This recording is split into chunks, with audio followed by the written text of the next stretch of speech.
Street Fighter V Evo champion Kawano has put Zangief as the best character in the game, Luke and DJ as the bottom two. My beautiful body is built better! What is blood cooking? Okay, so as we all know, with the Akuma patch, Street Fighter 6 has changed quite a bit. It's hard to tell which characters went up, which characters went down. All you can really see is who got buffed, who got nerfed, and then who makes the best use out of the new kind of universal mechanics.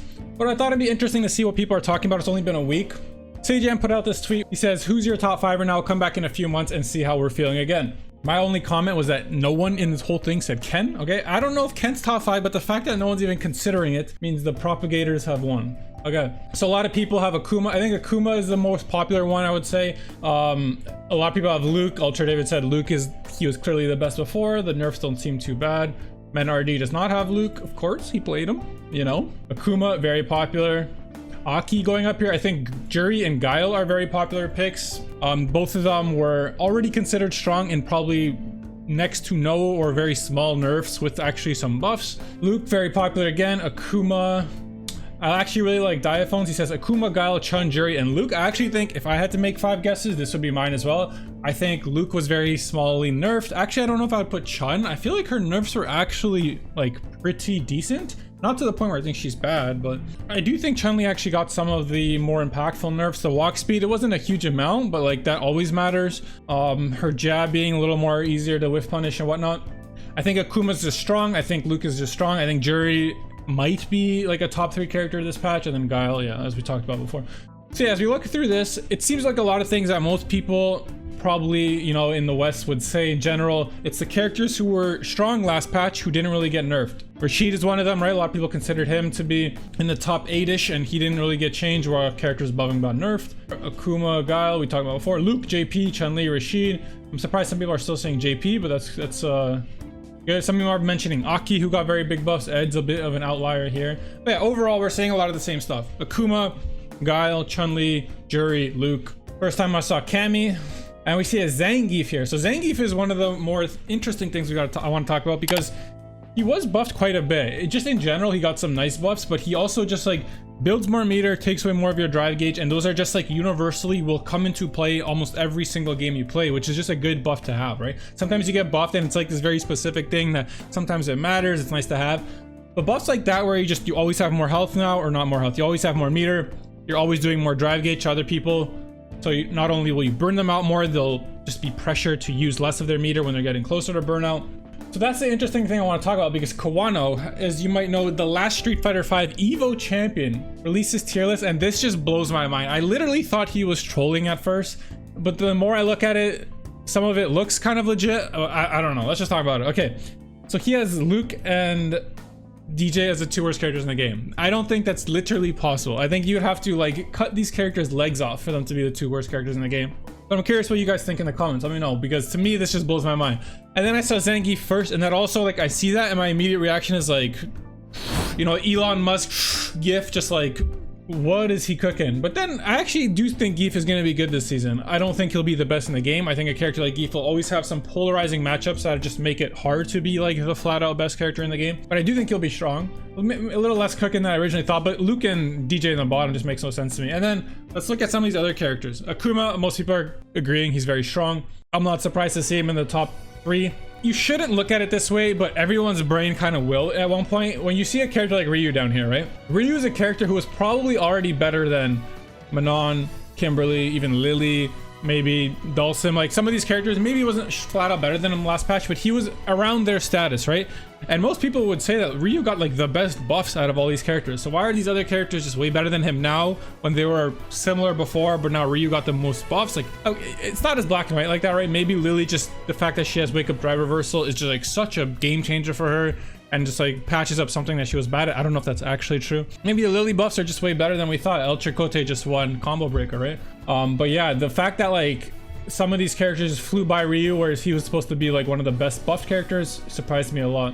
Similarly, in like the same vein, a character like Juri, a character like Ken, they were similar in strength to characters like Cammy and Rashid last patch, right? Whereas I think Cammy got the worst nerfs out of all these, whereas a character like Juri and Ken got barely touched, right? So why did they fall while Cammy stayed up? Again, maybe it's some kind of universal system changes that don't affect Cammy the most. I don't even think where Cammy is wrong. I just don't get why Ken and Juri are down here, right? I think they should be up here with them. Jamie in the like top 6, just I refuse to believe that's a real. I actually think Jamie's a fine character, but there's just no way he's better than Rashid, Cammy, Chun-Li, Ken, Juri. Like, I just can't see it. Aki is the one that I really want to see in the like down the line how she pans out. I do think her buffs were crazy. I think her damage is insane. They went a little too hard, but I don't know if I actually think she'll be top 5. I think she'll be a good character. I think she'll be relevant at top level play, but we'll see. We'll see. Ed being higher than these characters I mentioned earlier, Chun-Li, Juri, Ken, like that's very surprising to me, but I'm not gonna lie, I still don't know how good Ed is or what he's even doing half the time. So yeah, Kawano, you know, I'm not gonna lie, I give this tier list a solid 6.9 out of 10 because he is cooking. But I can't say I agree with a lot of it, but it's interesting to see what people are thinking, right? Next up, let's look at Mago. Mago, just a Street Fighter legend going back to, who knows, you know, the first Street Fighter game ever made, Street Fighter Zero. So he has some interesting takes as well. He has Cammy even higher than the last one. Again, I'm really curious why this is. I don't think Cammy is bad by any means. I played Cammy in season 1. I'm not trying to downplay her. I don't plan on playing her anymore. I do think Akuma's better and more fun. But I do think her nerfs mattered, right? Like the biggest one is a spin knuckle change. Even EX spin knuckle being a 9-frame in startup to fireball invincibility. I worded that like complete horseshit, but you get what I mean. It kind of makes it so unless you're just the god of all reactions, you are kind of guessing into fireballs now. You can't watch the fireball come out and be like, okay, spin knuckle through it, which makes her kind of like be the anti-fireball character a lot less. Now she has to rely on what most characters do. With dive kick helps as well, for sure. But I don't think the dive kicks in this game are particularly good at going over fireballs because of how low the hurt box is and then you just land on them. Anyway, so yeah, I'm very curious about that. He has Geef very high as well. Again, this is something I will have to see how it pans out. This makes more sense to me. Geef is not the best character in the game, but he might be up there in like a top 5. I don't think he will be at the end of it. I always think, you know, grapplers have this thing where as soon as they look good, everyone's like, well, that's the best character ever. But they end up usually having more counterplay and they have some matchups that are just like super struggle and then they slowly go down the tier list. Usually how it goes with a lot of grapplers. I do think Geef will end up being a pretty good character this patch. I don't know how good, but yeah. Dhalsim up here. I don't even know what the Dhalsim buffs were. I'm not gonna lie to you guys, but from what I've seen other people, they don't think Dhalsim got changed enough. Luke, Ken, DJ, all kind of on the bottom half. Jamie, Ryu, JP super fell off according to Mago. Same with Kawano, right? But yeah, Mago's is a little less like crazy, I think. There are some standouts where I do think, you know, like maybe JP is a little too low, like people are overreacting to the nerfs. I don't know, maybe he's right. I still think Luke and DJ are great characters. They are just like fundamentally sound in so many different ways that their nerfs for sure tone them down. I don't think they're going to be in like this S tier anymore, but I think they're better than this, just my opinion. I think Rashid's higher. I don't get why a character who is already so good. Like, again, I think Cammy and Rashid were similar level last patch. Maybe Cammy was a bit better, whereas Cammy got like a meaningful nerf and Rashid is almost the same character, right? So I don't get how they could get separated so hard unless maybe Mago already thought Rashid was overrated last patch and Cammy was underrated, then, you know, that makes sense. First comment I see here is kind of funny. Feels like Mago specifically made this tier list to mess with the heads of Redditors. My loser braid can't parse how Ryu being better than Lily in season 1 but is now somehow 10 spots worse. Yeah, this is what I was saying earlier actually with the Kawano tier list. Again, you can't really think of it as black and white as this. Maybe Lily just benefits so much from like the parry changes, the drive reversal changes, but it is something that's kind of weird, you know, like when a character gets buffed so heavily but is now like worse than other characters that used to be better, it's like kind of backwards in your head. Similarly, when a character gets nerfed, like, you know, Cammy, and now she's better than characters who she used to be worse than or similar to, like Ken and Rashid. Interesting. Okay, now the last tier list I want to talk about is Nephews. This is a season 2 tier list on the right so far.